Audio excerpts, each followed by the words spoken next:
Welcome back. Eswatini officials say calm is slowly returning to the kingdom. This after pro-democracy protests resulted in at least 27 deaths. According to the United Nations, unrest first began in May when students took to the streets to call for accountability following the death of a 25-year-old, allegedly at the hands of police. There's no doubt that the events like these taint the reputation of the country. Just last year, Eswatini hired South African reputation management company in a bid to attract investors. So what role do such companies play in shaping the image of the country? Let's discuss this now with brand experts Happy, Ntshingila and entrepreneur Regine le Roux. Happy and Regine, thank you to both of you for making time on the lead this afternoon. Happy, let's start with you. So the reputation management company Vuma is now doing work for the Eswatini government. They were organizing interviews this week for government officials. Does this approach work in changing perceptions about government? Thank you, Clement. It depends. When the trust is there, it helps to have somebody who understands what they're doing to help you. But when the trust deficit exists, such as happens in Swaziland as we speak, it could be a problem. If they are there to tell the truth, then it's a good thing. If they are there to spin the truth, then it cannot necessarily be a good thing. As you know, the narrative in Swaziland at the moment is being driven by the residents who live in Swaziland. They are the ones that are posting all these images of the alleged barbarism that's taking place. So the answer to your question is it depends on the trust that exists within an environment in a particular country. At this point, the trust is not there, and I'm not so sure that they will then believe government officials that are being put up front in order for them to push a certain narrative. If they were doing it from both ends, you get the people that live in the country to be interviewed as well as the government, then you've got a balanced kind of offering, and the proposition is better. Yeah. Regine, what kind of work does a reputational company do for a government? I mean, in the context of what's happening in Eswatini, do you start planting good stories about government? What do you do? Where do you start? You know, I think it is so important that we also look at the bigger picture in terms of looking at our continent, at Africa. We have this amazing continent, and we're not sharing the good stories out there. Yes, we have a lot to contend with when it comes to the negative side. As Happy said, there has to be that balance as well.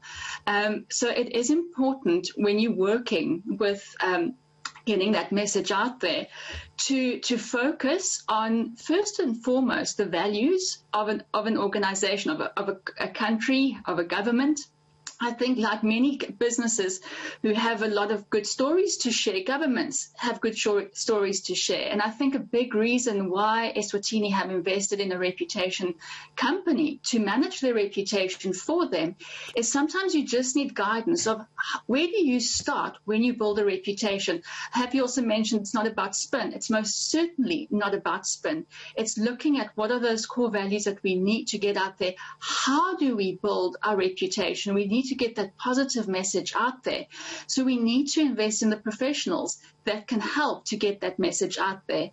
And ultimately, and the big reason that I saw that they're doing this as well is obviously for investment. When we look at a reputation from a business point of view, you want to do business with companies that you trust, that you resonate with, that you believe in. And the same with countries. People will invest in a country's products, infrastructure, foreign investment in countries that they believe in and that they resonate with. So we need to get those positive messages out, not just from one country, but from a whole continent. I think there's a lot that needs to be done, but we can't do it without the professional help as well. We need to tap into the professionals that can look after reputations and foster it for the greater good of everyone. Yeah. Happy, are you seeing any positive signs of this intervention by this reputation management company? I mean, the only thing I've seen so far is them organizing interviews for senior officials in Eswatini. The ministers were doing media blitz here in South Africa. They were doing interviews with various media houses. beyond that, I haven't really seen anything that made me pause and think, oh, the protesters may not be getting it right here. The problem is, you know, in Eswatini, the media is muzzled. There are people that have been assaulted. Some have been arrested. Some in hospital. Some are dead. So you can go to town spinning what's happening as a reputational management company. But if things are not changing on the ground, is there anything really that's going to come out of your efforts? Well, Clement, as they say, you cannot put lipstick on a pig. As you've correctly said, the media is muzzled in the country. So unless and until you allow for democratic processes to take place, why is it that you want to employ a company that will help you with your reputation management when things are bad? You should actually do that when things are good, so that by the time things do get bad, there's credibility and it is understood that these people have been working with you all along, as opposed to you getting them when things are bad. So you cannot put lipstick on a pig, because if you cannot get two sides of a story, the story will come out anyway, which is exactly what the residents are doing. All the pictures, of the gory pictures, may I add, that you see out there are coming from the people that are muzzled. They are coming from the people that feel that there's barbarism taking place in that country. So it's a difficult ask to get the reputation management company to do this for you. And it becomes even more difficult if the government wants to control the narrative. The narrative has got to be tested through the democratic processes. In that way, and only that way, will you be able to generate trust and get credibility for the communication effort that you're trying to put. Yeah, and you make a good point there, Happy. The narrative must be tested through democratic processes. The other question then is, are there democratic processes in Eswatini right now? Regine, what can the government do so that it complements the work of this reputational management company? Because as Happy says, you can't put lipstick on a pig. At some point, it needs to do something, even if it doesn't give in entirely on the demands of protesters, but it has to do something so that it complements the work of this company. Most certainly. I think something that's really important just to note from a reputation management point of view, it's a lot more than just public relations and marketing. It's not more than just the external communication.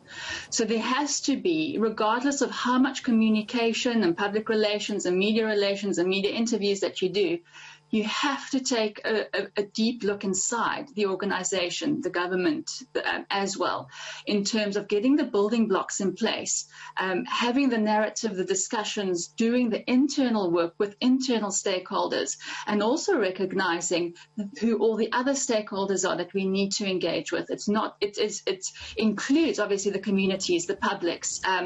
We need to have a look at the media, but it also doesn't help if you're going to be investing a lot of time and resources and money into a communication, a reputation exercise, and not taking guidance from it. So you really need to really take a step back and ascertain, what is it that we want to achieve with our reputation? What is this reputation vision? What are our values? What do we need to communicate? How are we going to communicate that as well? So it is a lot more than just, putting out some media statements out there. So there's a lot of work that needs to go into building your reputation. And I love what Happy said as well. It's not a reactive thing that needs to happen or think about only when there is a crisis. It's something that you need to look at from, right from the beginning. I always like to compare becoming reputation fit and healthy to your own health and fitness. You can't go and run a marathon if you haven't trained. If you think you're going to run around a block and that's going to make you fit, you're going to get nowhere. The same with your reputation. It is there for the long haul, and you need to look and foster and keep it healthy for throughout. Yeah, entrepreneur Regine le Roux and brand expert Happy Ntshingila, thank you so much to both of you for helping us understand this better, chatting to us there about the role of reputation management companies in changing perceptions of countries. In this context, Eswatini.